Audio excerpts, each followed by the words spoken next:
नमस्कार दोस्तों, एक बार फिर से स्वागत है आपका मेरे चैनल वेल्थ क्रिएटर पे। तो दोस्तों आज हम एक और आईपीओ के बारे में डिटेल डिस्कशन करने वाले हैं इस वीडियो में। और आईपीओ का नाम है क्वालिटी पावर इलेक्ट्रिकल की कंपनी है बेसिकली ये। और बेसिकली ये जो काम करती है, ये जो इलेक्ट्रिसिटी के इक्विपमेंट होते हैं उनको बनाती है, पावर टेक्नोलॉजी में काम करती है।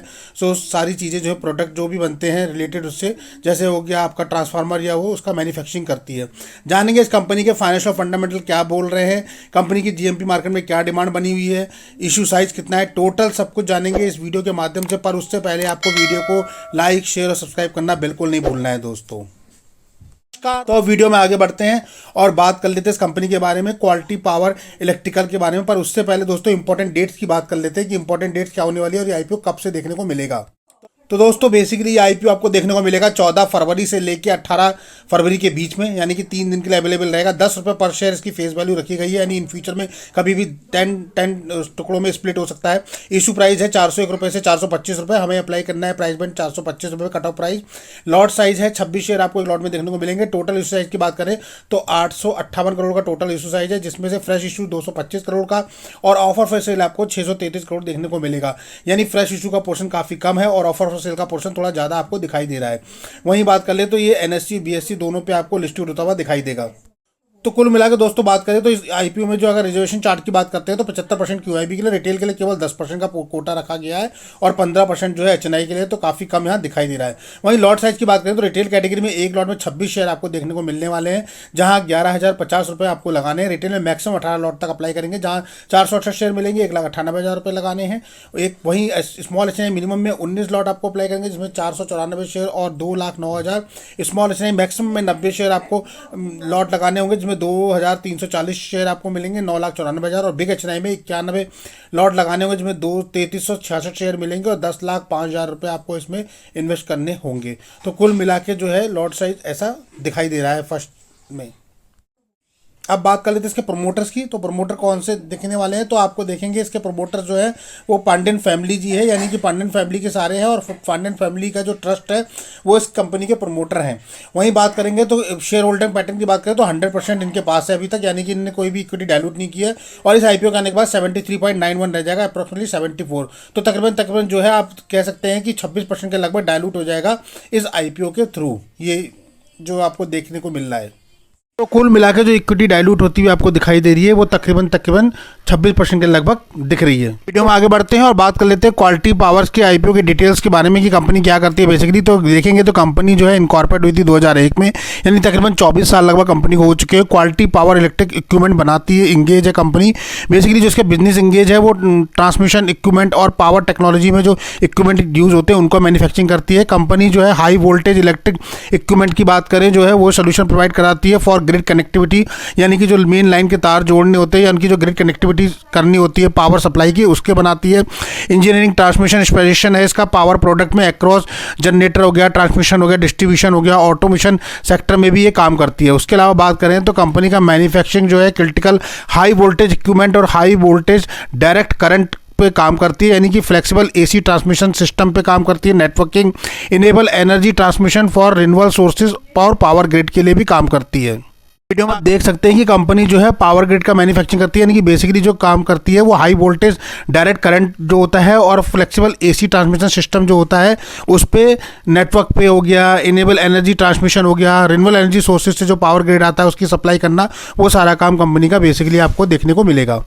तो बात करें एज ऑन 31 मार्च 2024 तक की कंपनी के पास 210 कस्टमर इंक्लूडिंग पावर यूटिलिटीज़ की बात करें, पावर इंडस्ट्री और रिन्यूएबल एनर्जी एंटिटी से देखने को मिलेगी।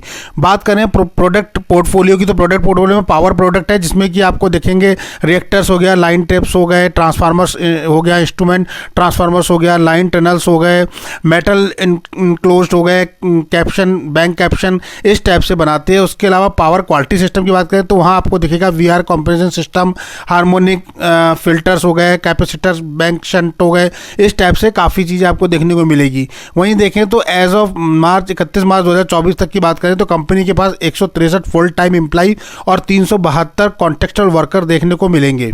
कुल मिला के आप देख सकते हैं इन शॉर्ट में कि कंपनी का जो सारा काम है वो पावर प्रोडक्शन का है और पावर क्वालिटी सिस्टम को ऑपरेट करने का, यानी कि पावर प्रोडक्शन से रिलेटेड जो पावर को बनाने में या फिर उसे सप्लाई करने के लिए जो भी इंस्ट्रूमेंट चाहिए होते हैं, जो भी उपकरण चाहिए होता है, उनका मैन्युफैक्चरिंग करती है, डिस्ट्रीब्यूशन करती है।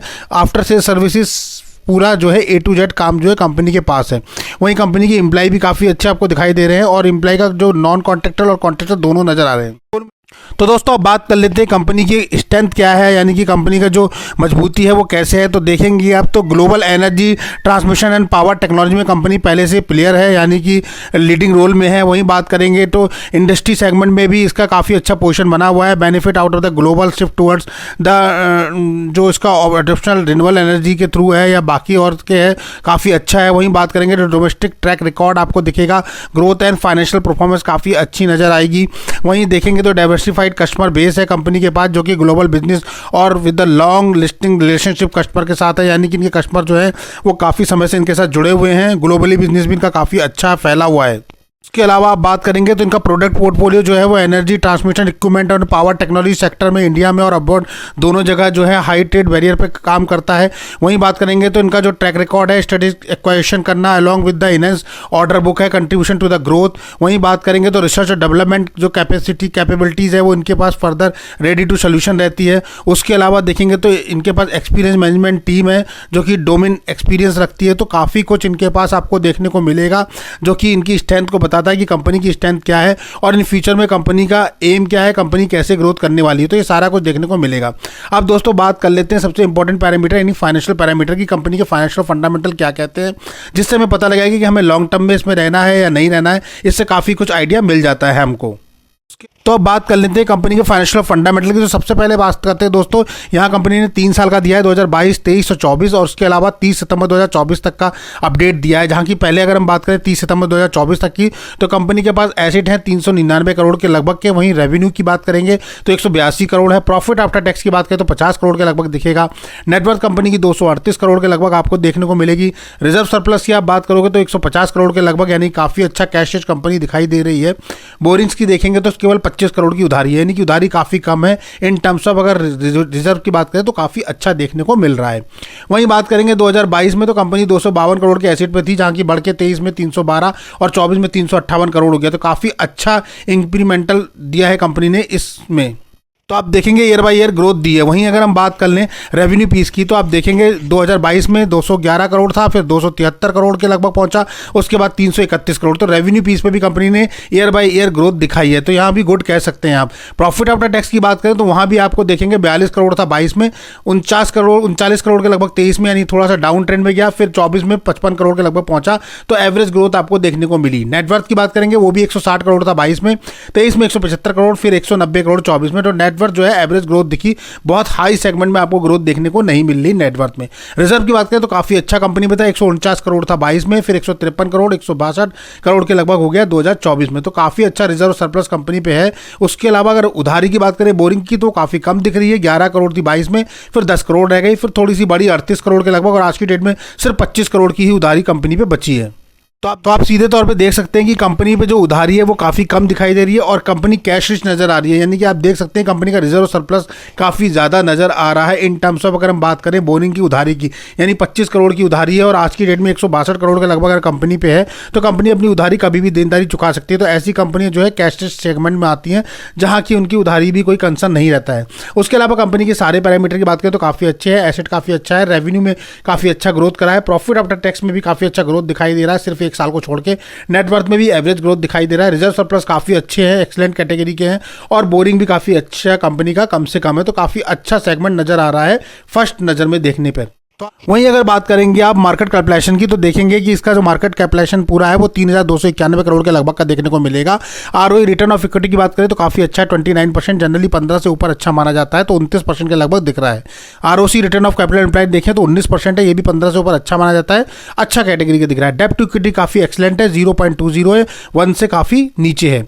वहीं RONW रिटर्न ऑफ नेटवर्थ की बात करें तो वो भी 29%, यानी 15 से ऊपर अच्छा माना जाता है, यहाँ 29% दिख रहा है, तो एक्सलेंट कैटेगरी का ये भी आपको दिखाई दे रहा है। ईपीएस की आप बात करोगे तो ईपीएस 7.69 है, जो कि आईपीओ आने के बाद 12.93 रहेगा, और पी की बात करें तो 55.28 है, जो कि बाद में आईपीओ आने के बाद 32.86 होगा। तो यहाँ लगता है मुझे कंपनी ने थोड़ा सा हाई डिमांड पे वैल्यूएशन रखा है, यानी कि थोड़ी सी डिमांड डिक्रीज की जा सकती थी, जिससे कि लिस्टिंग गेन पे थोड़ा सा फायदा निकल के आ सकता था।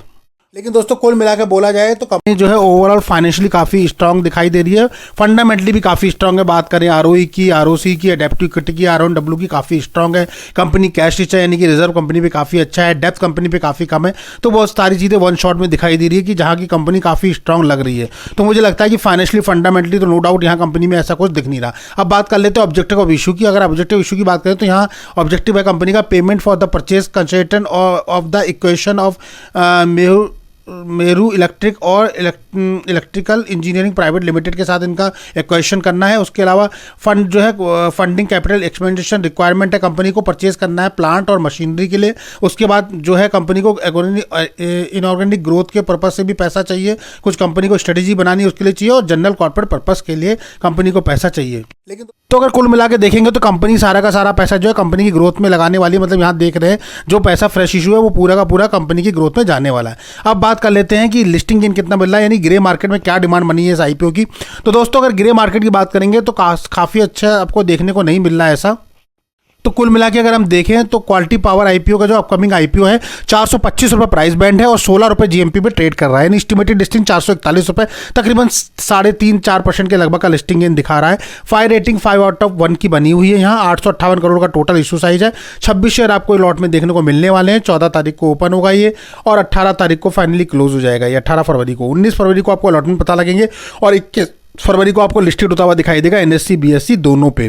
कुल मिला के देखा जाए दोस्तों तो लिस्टिंग गेन काफ़ी लोअर साइड में है, मतलब कि बहुत ही लो गेन लिस्टिंग गेन है, सिर्फ केवल 3% के लगभग दिखाई दे रहा है, जो कि काफ़ी कम है।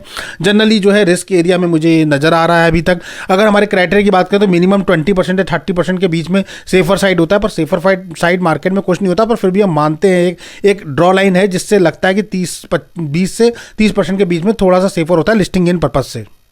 पर यहाँ ऐसा कुछ भी नहीं दिखाई दे रहा है क्योंकि आईपीओ जो है वो सिर्फ 3% की दे रहा है लिस्टिंग गेन, तो काफ़ी रिस्की है। मुझे लगता है अभी वेट और वॉच करना चाहिए लोगों को, जो लोग चाह रहे हैं कि हम लोग लिस्टिंग गेन पर्पज से करें। पर मुझे लगता है लॉन्ग टर्म के पर्पज से तो कंपनी ठीक ठाक नजर आ रही है, कंपनी का बिजनेस सेगमेंट भी काफ़ी अच्छा है। पर डिसीजन पूरा आपका है दोस्तों। एक बात और आपको बता दें, इस वीडियो में कोई भी बाय और सेल का रिकमेंडेशन आपको नहीं जाता, किसी भी आईपीओ में अप्लाई करने के लिए नहीं बोला जाता है।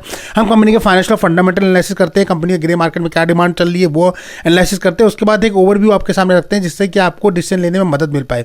बाकी आप अपने फाइनेंशियल कंसल्टेंट या वित्तीय सलाहकार से भी मदद ले सकते हैं कि आपको क्या करना है।